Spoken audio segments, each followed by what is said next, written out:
Hello everyone. So this is a solution video from A and B, not a solution, more like a discussion video.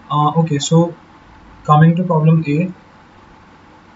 In this, the statement was a bit confusing, but the answer to this problem was count of ones plus count of three. Matlab, in this we have three type of reviewers: 1, 2, and 3. 1 means it will upvote, 2 means it will downvote, and 3 is basically you can say apolitical or they don't know. मतलब type 1 is BJP, type 2 is Congress, type 3 is like कि हमको घंटा फर्क नहीं पड़ता. So answer to this would be count 1 plus count 3. Since we know कि BJP बहुत सारे वोट्स खरीद लेती है, जो उसको नहीं पढ़ रहे होते तो छोड़ो, वैसे मैं क्या बोल रहा हूँ. Okay, so the solution to this problem would be type 1 plus type 3. You can just read the problem and there's nothing much to explain here. Okay, now coming to the main problem, which is problem B. I think this was a very good question in the sense that it got me an hour, around an hour, you can say 40 minutes to figure it out कि करना क्या है. तो problem ये है कि मेरे पास तीन इंटीजर्स हैं A, B and C. मुझे दो इंटीजर्स निकालने हैं x और y सच दैट कि डेसिमल रिप्रेजेंटेशन मतलब नंबर ऑफ डिजिट्स जो x की हों वो A के बराबर हो और y की नंबर ऑफ डिजिट्स जो है वो B के बराबर हो, और इन दोनों का जो GCD हो उसकी जो डिजिट हो वो C के बराबर हो. So what they want to say is कि अगर मैं एक्स वाई का GCD लूँ तो जो नंबर ऑफ डिजिट्स GCD में आएंगी वो C के बराबर होनी चाहिए. दैट्स द क्वेश्चन कि नंबर ऑफ डिजिट्स जो भी हमारी GCD लेके आएंगी एक्स वाई का वो C के बराबर होनी चाहिए. And we have to find such x and y. These are the constraints.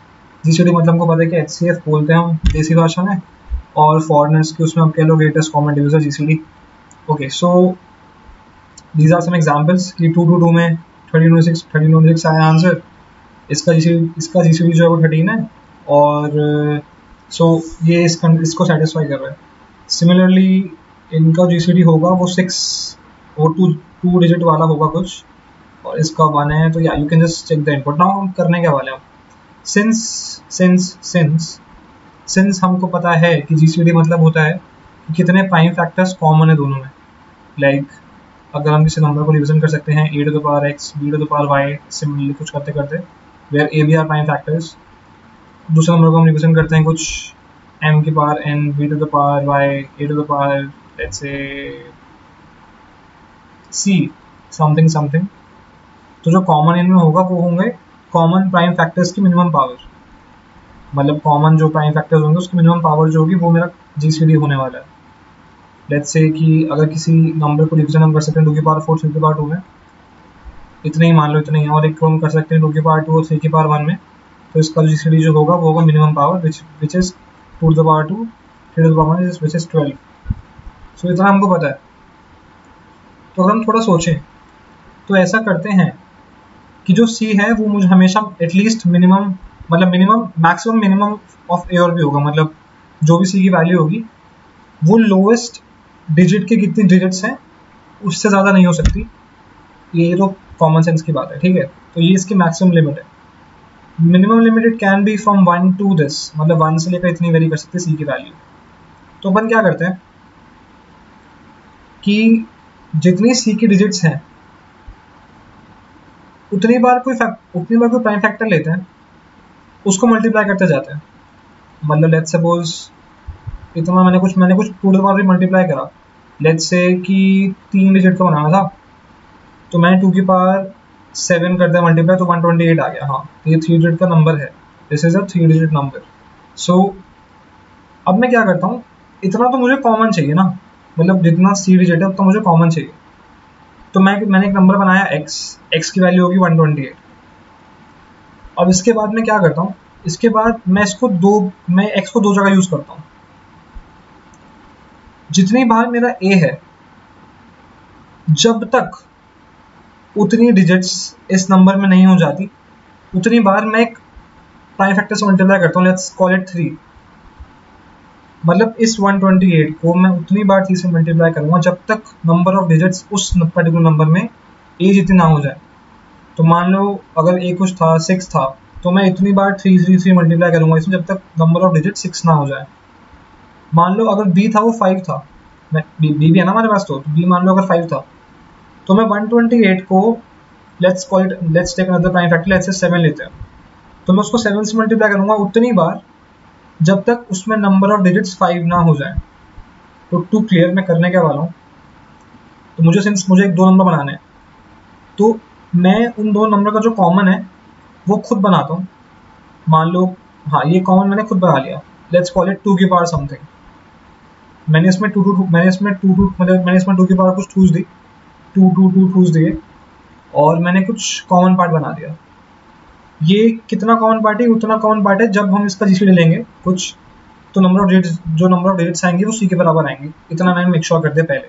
उसके बाद मैं क्या करता हूँ, इसको मल्टीप्लाई करता हूँ 2 डिस्टिंक्ट प्राइम फैक्टर से, जो इससे भी अलग होगा, 2 से भी अलग होगा और आपस में भी अलग होंगे। लेट्स कॉल इट, इसको 3 से करते हैं, इसको 5 से करते हैं। उतनी बार करते हैं जितनी बार नंबर ऑफ डिजिट्स इस पर्टिकुलर नंबर में ए के बराबर ना आ जाए और इस पर्टिकुलर नंबर में बी के बराबर ना आ जाए, तब तक बेसिकली हम लूप चलाएंगे और उतना करेंगे। तो इससे मैं मेक श्योर कर लूँगा कि इन दोनों का जो कॉमन पार्ट है वो सिर्फ 2 की पावर ही रहेगा, और सिंस 2 की पावर का जो रिप्रेजेंटेशन है उस मतलब 2 की पावर के जो नंबर ऑफ डिजिट्स हैं वो सी के बराबर है, इतना मैंने मेक श्योर कर दिया। तो ये मेरा क्वेश्चन था। ये थोड़ा सा आप कह सकते हो ट्रिकी सा है, मुझे काफ़ी टाइम लगा बट मैंने पकड़ लिया, तो I was happy after doing this. Okay so let's just see the code कि मैंने कोड कैसे करा है इसको।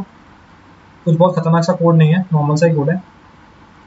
तो there is a function which returns the number of digits कि एक पर्टिकुलर नंबर में कितने नंबर ऑफ डिजिट्स हैं। Let's call it G. ये मैंने फंक्शन नॉर्मल सा फंक्शन बना दिया इधर। Let's zoom it a bit, थोड़ा जूम करते हैं इसको। फिर अब मैंने क्या करा, मैंने 3 डिजिट्स कॉमन ली, ए बी सी इनपुट लिया नॉर्मल सा। मैं तब तक 2 मल्टीप्लाई करा है, मैंने x को 1 से इनिशियलाइज करा, तो मैंने तब तक 2 मल्टीप्लाई करा जब तक x की नंबर ऑफ डिजिट c के बराबर नहीं होंगे।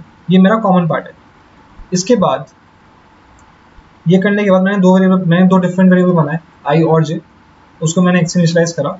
अब मैं i को 3 से उतनी बार मल्टीप्लाई कर रहा हूँ जब तक उसकी नंबर ऑफ डिजिट्स a के बराबर नहीं हो जाती। एंड सिमिलरली मैं j को 5 से उतनी बार मल्टीप्लाई कर रहा हूँ जब तक j की नंबर ऑफ डिजिट्स b के बराबर नहीं हो जाती। We have to make sure one thing कि जो भी हम प्राइम फैक्टर ले रहे हैं इधर वो 10 से बड़ा ना हो, क्योंकि अगर 10 से बड़ा होगा तो हो सकता है कि 1-2 डिजिट बीच के स्किप हो जाए, मतलब 2 से सीधा 4 हो जाए या 4 से सीधा 6 हो जाए। मतलब 10 में तो नहीं होगा, पर मान लो अगर हमने कोई बड़ा नंबर ले लिया, लेट्स से हमने ले लिया 113 जो प्राइम नंबर है, तो जब हम उसको मल्टीप्लाई करेंगे तो सीधा 4 से 6 हो जाएगा, बिकॉज उसमें 10 की पावर 2 है। तो that we have to make sure. After this I am just printing the answer. To sum up simply मैं ये कहना चाह रहा हूँ कि कॉमन पार्ट हम बनाते हैं 2 की पावर से, और बाकी हम बनाते हैं डिफरेंट पार्ट, एक में डालते हैं सिर्फ 3 की पावर और एक में डालते हैं सिर्फ 5 की पावर। तो जो इन दोनों में कॉमन पार्ट होगा वो सिर्फ 2 की पावर वाला होगा जिसकी नंबर ऑफ डिजिट सी के बराबर है। And that's our question. So thanks for watching guys. If you understand anything then please, I don't know what to say, but okay, bye, have a good day.